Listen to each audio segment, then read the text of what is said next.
Well, Nick, nice to tick the Rising Star off the box. Yeah, thank you. Yeah, it's a great achievement.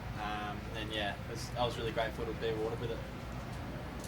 You seem to be pretty quickly nice and comfortable at the level. I'm sure it doesn't feel like that to you, but that's how it looks anyway. Yeah, it certainly doesn't feel like that. I'm slowly adjusting to the speed.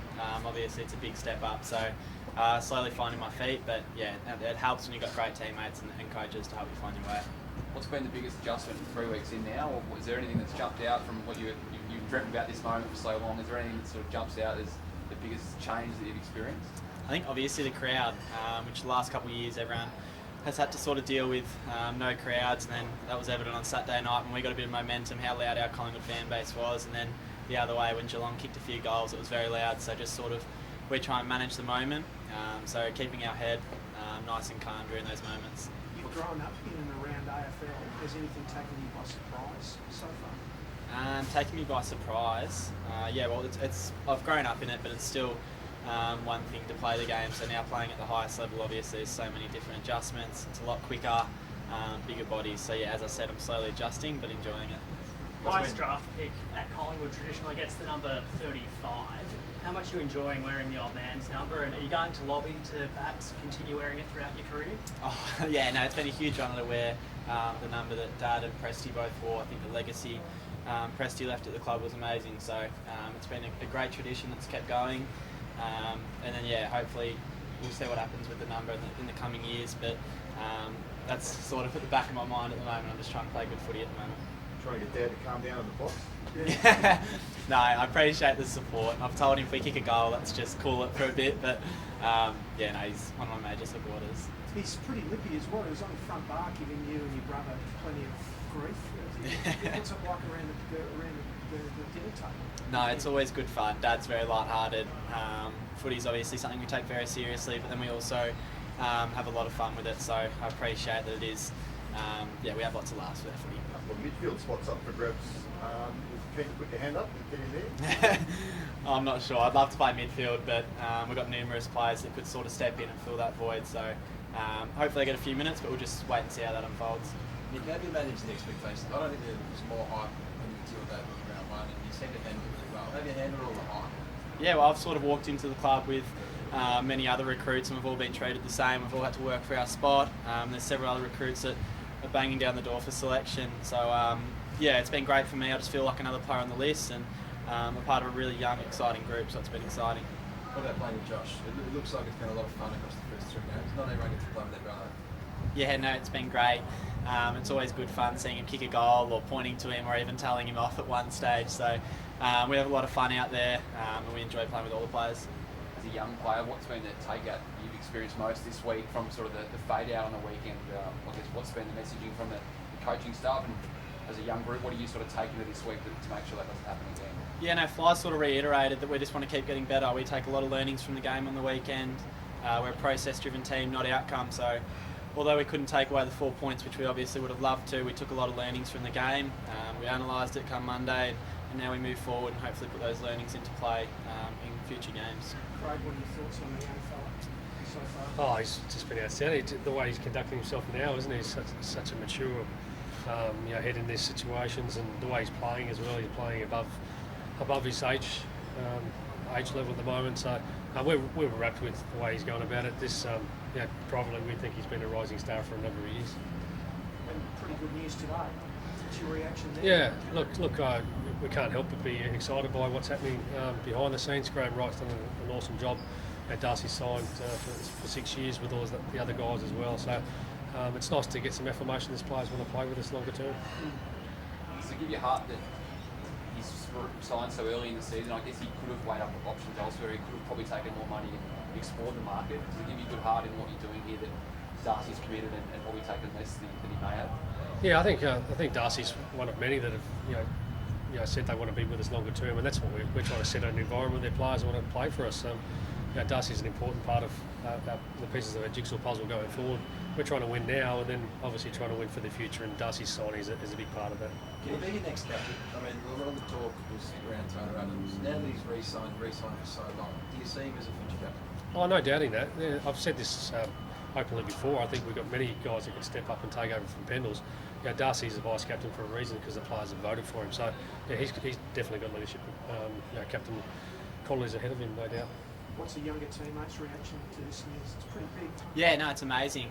We were also super joyed to hear the news, and then we had 5 other boys that signed during the week, so we're trying to celebrate that, and I think we've done a good job in that. We're really proud of the boys and really happy they're committed to us. Craig, can you tell us about Tanner Adams? Timing's not great with these sort of things, but it looks like he'll only miss the one game. And then Easter Thursday? Yeah, he's out with COVID protocols, I think Monday or Tuesday. He's starting to feel a little bit unwell after the game, so he'll be out this week. And it's one of those interesting ones. We don't know how they're going to feel coming out of it. And we've only had a small sample size of that because most of our guys were in the pre-season and got COVID. So we'll just have to assess that and hopefully be available for next Thursday night. What will you do with the midfield? Have you got plans for Nick or others to sort of take up those minutes? Yeah, we've got some decisions to make. Geordie's out and Taylor Adams out. That's significant outs for us. So we don't have those sort of quality players in the background just waiting to come back in. But in terms of what we do have, is got guys ready to play roles. We've got a number of VFL guys playing really, really well. Guys waiting for opportunity to play a bit more time in there. So we'll make a decision shortly. Are there any other COVID issues at the club at the moment, or everyone else negative? So we looked at maybe McRae and Pulver? No, we've got Callum Brown's been playing really well, and Tyler Brown was the sub last week, and then got Nick and a few other guys. There's a number of names that we'll look at. Jamie Elliott might play a little bit more midfield too. We're just going to work through that. Andrew Gaff was interesting earlier this week. He said the spirit around West Coast hasn't waned at all. He said hopefully now we're going to get some continuity. You will start favourites, especially at home, but they could be a surprise package, couldn't they? We always prepare for the opposition's best. We know they've had some issues with their playing list. They get 12 out, 14 out, and maybe get 10 back this week.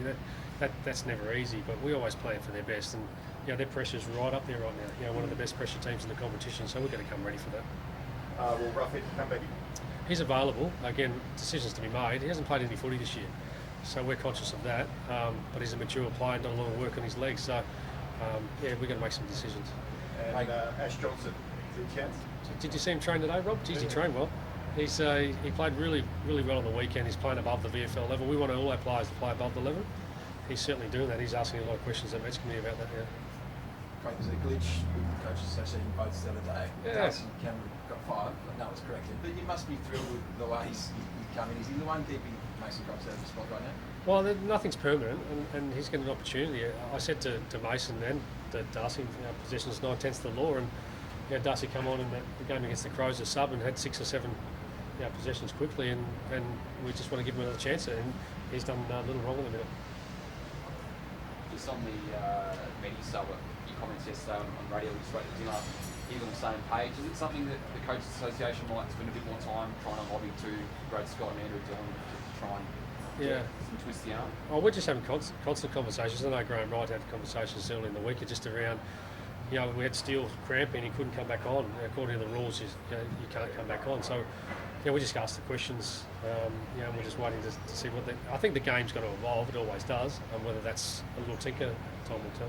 Are you clear on where the line is right now? So the cramp's one issue, but then player cops a knee knock or a corky. Are you aware of where the line is and where that sort of has it moved in sort of what you've seen this year? Potentially, but I think the rules are the rules. It says if you come off, you can't play for 12 days unless you get approval from the AFL. Still in our situation was cramping. He's probably likely to play the next week, so that's why we didn't put him back on. Just on Geordie, how much weight did you put him behind actually challenging that? Do you consider that very strongly? It's really difficult again because the tackle is what it is, and we're going to protect our players. And according to the rules, we didn't have much wriggle room, so we just have to accept what it is. And we'll have a fresh Geordie back for Brisbane the week after, which we're excited about as well. How did you approach a game you really could have won? Should have been further in front of that sort of stuff 3 or 4 days down the track. How have you looked at that with the players? Your learnings from it? Yeah, well, like Josh said, we've Nick.